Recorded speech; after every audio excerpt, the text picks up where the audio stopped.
Hello और आज के इस डीप डाइव चर्चा में स्वागत है। आज हम एक ऐसे टॉपिक को अनफोल्ड करने वाले हैं जो वक्त के साथ हम सबकी जिंदगी का हिस्सा बनता है, जेरियाट्रिक फिटनेस, यानी उम्र बढ़ने के साथ बॉडी को फिट और फाइन कैसे रखा जाए। आज हम क्लिनिकल साइंस की डीप रिसर्च और प्रैक्टिकल डेली फिटनेस रूटीन्स के बीच के गैप को समझने वाले हैं। तो चलिए बिना वक्त जाया किए इस सफर की शुरुआत करते हैं। आज के इस एनालिसिस का रोड मैप बिल्कुल क्लियर है।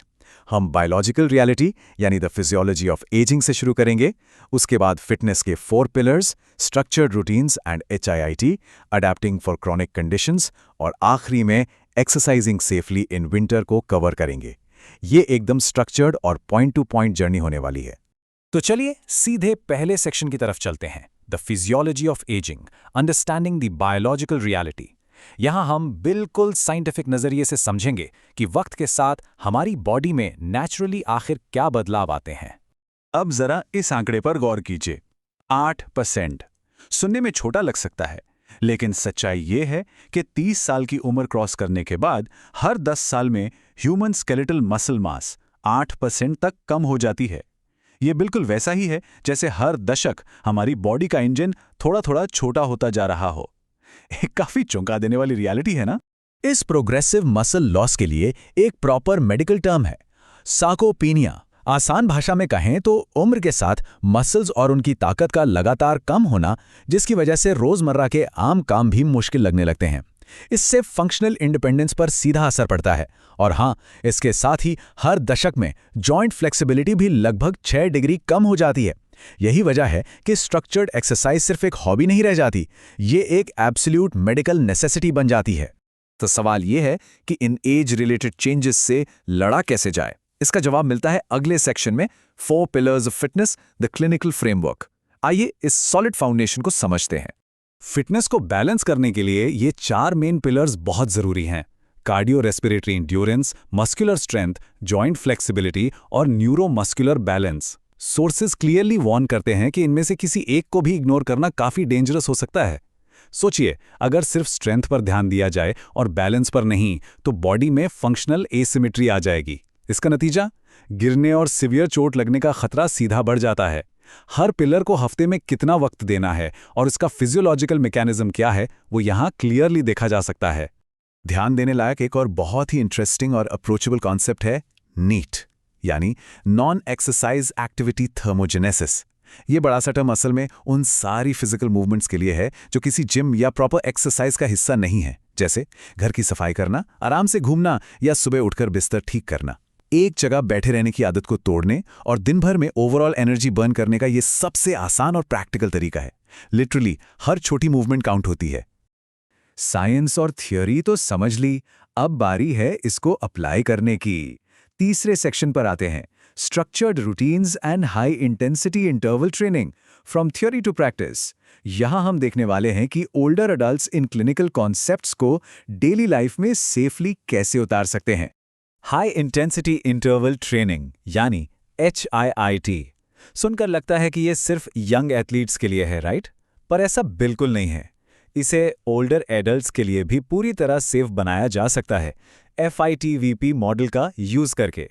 इसमें स्पेसिफिक टेम्पोज का ध्यान रखा जाता है, जैसे 3-1-3 टेम्पो, जिसका सिंपल मतलब है 3 सेकंड्स तक मूव करना, 1 सेकंड होल्ड करना और वापस 3 सेकंड्स में आराम से स्टार्टिंग पोजीशन में आना। ये केयरफुली मेजर्ड टेम्पोज जॉइंट्स को प्रोटेक्ट करते हैं और बॉडी पर पड़ने वाले मैकेनिकल लोड को एकदम परफेक्ट लेवल पर कंट्रोल करते हैं। अब एक काफी वाइटल कॉन्सेप्ट को समझते हैं, प्रोग्रेसिव मॉडिफिकेशन। यहाँ रिग्रेशन और प्रोग्रेशन का डिफरेंस बहुत क्लियर है। रिग्रेशन का मतलब है एक्सरसाइज को थोड़ा आसान बनाना, जैसे वॉल पुशअप करते वक्त पैरों को दीवार के थोड़ा और पास रखना ताकि प्रेशर कम हो। वहीं दूसरी तरफ प्रोग्रेशन का मतलब है इंटेंसिटी थोड़ी बढ़ाना, जैसे सिंगल लेग स्टैंड को थोड़ी और ज्यादा देर तक होल्ड करना। हर इंसान की बॉडी अलग होती है, इसलिए हर एक्सरसाइज को इंडिविजुअल की करंट फंक्शनल कैपेसिटी के हिसाब से ही स्केल अप या स्केल डाउन करना चाहिए। और अगर खड़े होकर बैलेंस मेंटेन करने में परेशानी होती है तो चेयर एक्सरसाइजेज एक रियल गेम चेंजर साबित होती हैं। एक स्टडी चेयर का इस्तेमाल करके ओल्डर एडल्ट्स बिल्कुल सेफ और सिक्योर सीटेड पोजीशन से अपर बॉडी, ट्रंक और बैलेंस स्ट्रेंथ नेचुरली बिल्ड कर सकते हैं। यह स्टेबिलिटी और सेफ्टी का एक बेहतरीन फाउंडेशन बन जाता है। लेकिन रुकिए, यहाँ एक बड़ा और थॉट प्रोवोकिंग सवाल खड़ा होता है। क्या होगा अगर किसी को पहले से कोई क्रॉनिक मेडिकल कंडीशन हो? तो ऐसे में सेफ्टी और हेल्थ को ध्यान में रखते हुए उनके रूटीन्स को कैसे बदला जाना चाहिए? यही हम एक्सप्लोर करेंगे अपने चौथे सेक्शन में, adapting for chronic conditions, modifying the exercise prescription. आइए देखते हैं कि स्टैंडर्ड एक्सरसाइज गाइडलाइंस को आम एज रिलेटेड पैथोलॉजीज के हिसाब से कैसे ऑल्टर करना आवश्यक है। ऑस्टियोआर्थराइटिस और ऑस्टियोपोरोसिस के बीच का ये अंतर काफी ध्यान देने लायक है। ऑस्टियोआर्थराइटिस के लिए क्लिनिकल अप्रोच का मंत्र है मोशन इज लोशन, यानी लो इम्पैक्ट मूवमेंट्स पर ज्यादा फोकस किया जाता है ताकि जॉइंट्स लुब्रिकेट रहें और दर्द से आराम मिले। लेकिन दूसरी तरफ ऑस्टियोपोरोसिस में बोन्स बहुत फ्रैजाइल होती हैं। इन्हें मेंटेन करने के लिए वेट बियरिंग मूवमेंट्स जरूरी हैं, पर ध्यान रहे आगे की तरफ झुकना यानी फॉरवर्ड फ्लेक्शन और झटके से ट्विस्ट करना पूरी तरह मना है, ताकि किसी भी तरह के स्पाइनल फ्रैक्चर से बचा जा सके। हाइपरटेंशन और टाइप 2 डायबिटीज की बात करें तो इनके लिए भी काफी स्ट्रिक्ट कार्डियोवास्कुलर और मेटाबॉलिक रूल्स हैं। हाइपरटेंशन में एक्सरसाइज करते वक्त सांस रोकना, जिसे मेडिकल टर्म में वाल्साल्वा मैन्योर कहते हैं, बिल्कुल अवॉइड करना चाहिए, क्योंकि इससे ब्लड प्रेशर डेंजरसली स्पाइक हो सकता है। वहीं टाइप 2 डायबिटीज में वर्कआउट्स को इंसुलिन और मील्स के साथ परफेक्टली टाइम करना होता है, ताकि अचानक से ब्लड शुगर ड्रॉप ना हो जाए, जो एक फेटल हाइपोग्लाइसीमिया की सिचुएशन बन सकती है। ये गाइडलाइंस बिल्कुल नॉन नेगोशिएबल हैं। अब सफर के आखिरी हिस्से में चलते हैं, exercising safely in winter, environmental safety protocols. देखते हैं कि कोल्ड वेदर और एनवायरमेंटल फैक्टर्स हमारी एजिंग फिजियोलॉजी पर क्या गंभीर असर डालते हैं। बात जब सर्दियों की आती है तो प्रिकॉशंस लेना एब्सोल्युटली क्रूशल हो जाता है। जब टेम्परेचर 59 डिग्रीज फ़ारेनहाइट से नीचे जाता है तो बॉडी में वेजो कंस्ट्रिक्शन होने लगता है, यानी ब्लड वेसल्स सिकुड़ने लगती हैं। इसका सीधा असर हार्ट पर पड़ता है, क्योंकि उसे बॉडी को गर्म रखने के लिए एक्स्ट्रा मेहनत करनी पड़ती है। इसीलिए हाइपोथर्मिया के लक्षणों को पहचानना और मॉइस्चर विकिंग क्लोथ्स के ऊपर वुल या फ्लीस की लूज लेयर्स पहनना जरूरी है। और सबसे बड़ा सेफ्टी थ्रेशोल्ड क्या है?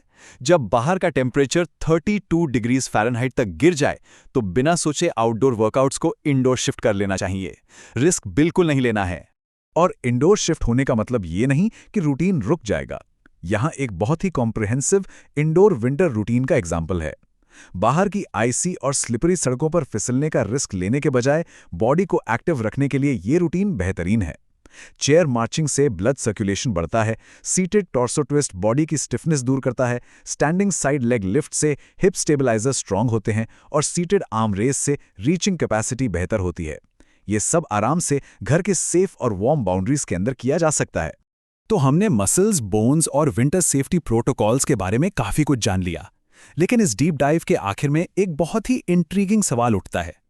क्या लगातार फिजिकल मूवमेंट सिर्फ हमारी बॉडी को बदलता है, या इसका हमारे उम्र के साथ बदलते हुए दिमाग यानी एजिंग ब्रेन पर भी कोई फंडामेंटल असर पड़ता है? इस सवाल का जवाब बिल्कुल सामने इस कोट में छिपा है। लगातार एरोबिक एक्सरसाइज करने से सिर्फ हार्ट ही नहीं, बल्कि ब्रेन में भी ब्लड फ्लो तेजी से बढ़ता है, और ये BDNF नाम के एक स्पेशल न्यूरोप्रोटीन के रिलीज को स्टिमुलेट करता है। ये प्रोटीन न्यूरॉन्स को जिंदा रखने, नई मेमोरी बनाने और ब्रेन टिश्यू को एट्रोफी से बचाने में एक बड़ा रोल प्ले करता है। यानी ध्यान दीजिए, एक्सरसाइज सिर्फ हमारे मसल्स का वर्कआउट नहीं है, ये ब्रेन के लिए एक बहुत ही पावरफुल न्यूरोकॉग्निटिव इंटरवेंशन है। क्या कभी सोचा गया था कि रूटीन में शामिल की गई फिजिकल मूवमेंट न्यूरल पाथवेज को इस तरह नया जीवन दे सकती है? हमारी बॉडी की ये रेजिलियंस वाकई हैरान कर देने वाली है। आज की इस इन्फॉर्मेटिव चर्चा में शामिल होने के लिए बहुत शुक्रिया। इस फैसिनेटिंग साइंस पर सोचते रहिए और हमेशा एक्टिव रहिए।